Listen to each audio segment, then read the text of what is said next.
Live mula sa ABS-CBN News Center, Manila. Ito ang TV Patrol! Magandang gabi bayan! Sa ngalan ng ating action man na si Kuya Resty Gadya, ako po inyong kabayan si Daniel Malay Pelicerta.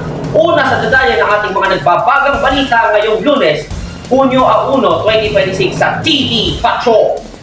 Kinansela ng Vietnam ang nakatakdang pagbisita ni Vietnamese President Tô Lam sa Senado at ang pakikipagpulong niya kay Senate President Alan Peter Cayetano ngayong Lunes, Hunyo 1. Sinabi ng Opisina ng International Relasyon at Protocol ng Senado na kinansela ng gobyerno ng Vietnam ang mga kaganapan sa Senado.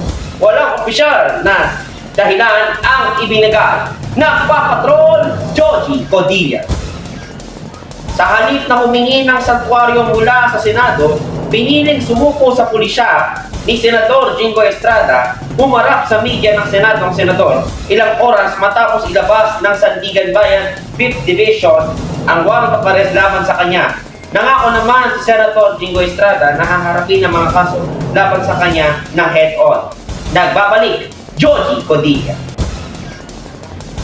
Magkakaroon ng big-time oil price rollback simula bukas, Hunyo 2 sa unang linggo ng Hunyo. Maglalaro sa 4 pesos at 76 centavos kada litro ang presyo ng gasolina. Sa diesel naman, 9 pesos at 26 centavos kada litro ang pagbaba. At sa kerosene naman, 10 pesos at 86 centavos kada litro na pagbaba. Sa isang press conference, sinabi ni Energy Secretary Sharon Garin na ang presyo ng pump ay bumabalik sa mga sumusunod na halaga. Nagpapatrol, Eunice Laurio. Nagsagawa ng sabay-sabay na inspeksyon ng Department of Agriculture o DA sa mga pamilihan sa buong Metro Manila at ilang rehiyon para subaybayan ang pagsunod sa 50 pesos per kilo price cap ng gobyerno sa imported na bigas na may 5% sirang butil. Sa isang inspeksyon sa Trabaho Market sa Sampaloc, Manila, naglabas ang DA ng notice of violation sa isang rice vendor na nahuling nagpapalit ng price sign sa pagdating ng mga inspektor. Nagpapatrol, Jennifer Viloria. Sa pagbabalik ng TV Patrol, Mac Ada at Rhea Alvarojo namili ng school supplies para sa mga bata kahapon sa kanilang vlog. Buhos ng ulan naramdaman sa Metro Manila kaninang tanghali.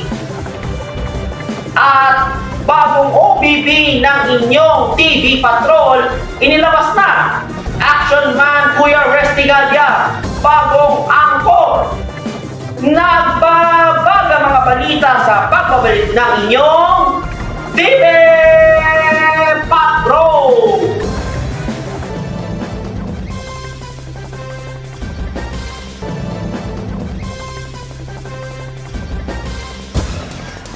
Sa iba pang mga nagbabagang balita, hindi pinagsisisihan ni Pangulong Ferdinand Marcos Jr.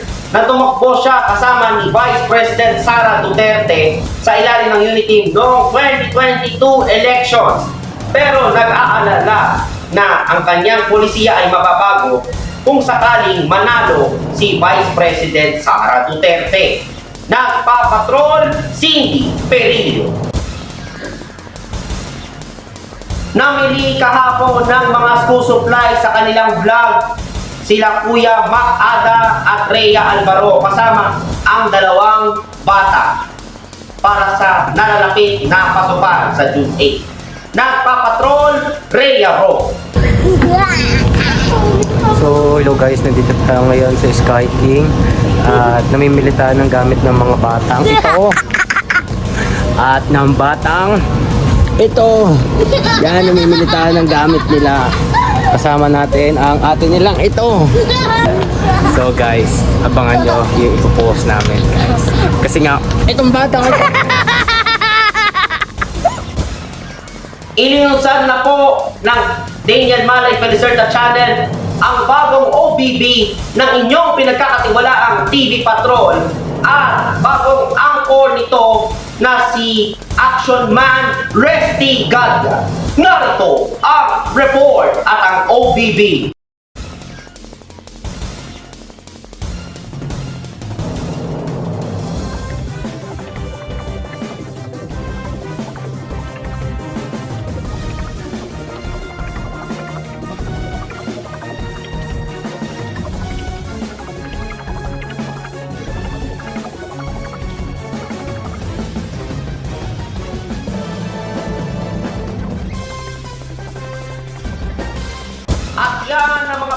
ang nakalap sa aming mas malawak na pagpapatrol.